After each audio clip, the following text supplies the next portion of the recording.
احتشام صاحب، اب یہ جو ہم وزٹ سے جو اعلامیہ بھی آیا ہے، اس کو دیکھتے ہوئے ہم کہہ سکتے ہیں کہ are we marching towards progress finally?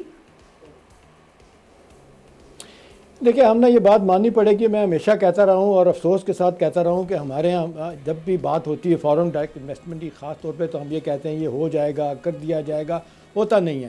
یہ دیکھیں، یہ پچھلے 2 سال کی محنت کے بعد اب ایونچولی سعودی انویسٹمنٹ کے منسٹر نے بھی یہ بات مانی کہ پالیسی فریم ورک ہمیں جو دیا گیا ہے وہ بڑا وائبل ہے، اکنامک پالیسی میکنگ. اور پھر اس کے بعد جو 2-3 چیزیں تھیں جو طے کی گئی تھی وہ لگتا ہے کہ پوری کر دی گئی، جس میں یہ تھا کہ بیوروکریٹک جو باٹل نیکس تھے وہ کیسے ختم ہوں گے، اس کے ساتھ سیکیورٹی کے ایشوز کیسے طے ہوں گے، اور پھر یہ ہے کہ جس انداز سے ہمارے سعودی انویسٹر آنا چاہتے ہیں وہ جس طرح کی ریپیٹریشن اپنے پروفٹ کی چاہتے ہیں یا جس طرح کی وہ پاکستانیوں کے ساتھ چاہتے ہیں کہ جوائنٹ وینچر ہو، وہ کس طرح کی ہوگی.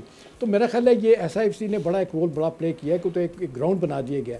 تو یہ ہم نا بہت پیراڈائم شفٹ ہے. ہم دیکھ رہے ہیں 70-75 برسوں میں ہم دیکھ رہے ہیں کہ صرف نعرے بازی کی گئی. اور دوسرا یہ ایف ڈی آئی کے حوالے سے دیکھیں، جس انیشیٹو کا آپ فیوچر انیشیٹو کا آپ ذکر کر رہی ہیں، اس کو وہ ڈیوارس آف ڈیزرٹ کہتے ہیں. یعنی وہ سعودی عرب بھی جو ہے نا انویسٹمنٹ اپنے ملک میں لانا چاہتا ہے، دنیا کی چائنا بھی لانا چاہتا ہے، باقی بھی. تو ہمارے یہاں تو 2008 میں $8 بلین کی آخری انویسٹمنٹ تھی. اس کے بعد آپ دیکھ لیں 700 ملین $900 ملین سے زیادہ نہیں گئی.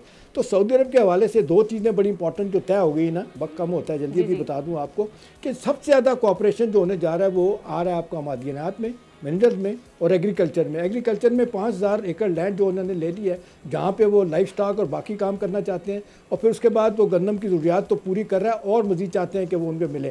اس کے بعد یہ معدنیات میں ریکوڈیک میں 50% کی انویسٹمنٹ ہو چکی ہے، یہ بھی 50% انویسٹمنٹ سعودی عرب چاہ رہے ہیں. تو میرا خیال ہے اس سارے معاملے کو دیکھتے ہوئے ہم کہہ سکتے ہیں دے مین بزنس. ابھی آپ دیکھ لیں کہ یہ جو آپ نے گنوائے پروجیکٹ 27 سے 34 ہونا، اور پھر 2.2 سے 2.8 بلین کی انویسٹمنٹ، اور 8 ایگریمنٹ جو ہے نا آمنا ایم او یو جو ہے نا ہارڈ ایگریمنٹ میں ٹرانسلیٹ ہو گئے ہیں. تو ابھی تو بڑا واضح طور پہ ان کو لگ رہا ہے کہ جو پاکستان سے ہم شکایت کرتے تھے کہ بھی آپ کی پالیسی نہیں پتہ آپ کدھر جانا چاہتے ہیں، آپ بتائیں تو صحیح. آج بھی کہتے ہیں کہ ایم بی ایس ان کو کہہ رہے ہیں آپ وائبل پروجیکٹ لائیں، ہم آپ پاکستان میں انویسٹمنٹ کریں گے. تو یہی بات قطر کو اپنی بتانی ہے. پرائم منسٹر نے ہم شو جا کے یو اے تو تیار ہو چکا ہے، چائنیز بھی تیار ہے. تو میرا خیال ہے اس کے علاوہ ایک اور چیز ہے، میری خبر یہ آمنا کہ سیکیورٹی اور ڈیفینس کے معاملات میں بھی بہت زیادہ کوآپریشن کی جا رہا ہے. بہت ساری چیزیں نہیں بتائی جا سکتی، لیکن جس طریقے سے پاکستان اس وقت بہت قریب ہے، ان کو سمجھ آ رہی ہے کہ انہیں کیا چاہیے، ہمیں کیا چاہیے. تو ہمارے لیے ون ون سچویشن ہے دونوں کے لیے. آمنا سبسکرائب کریں اور بیل دبائیں تاکہ کوئی خبر رہ نہ جائے.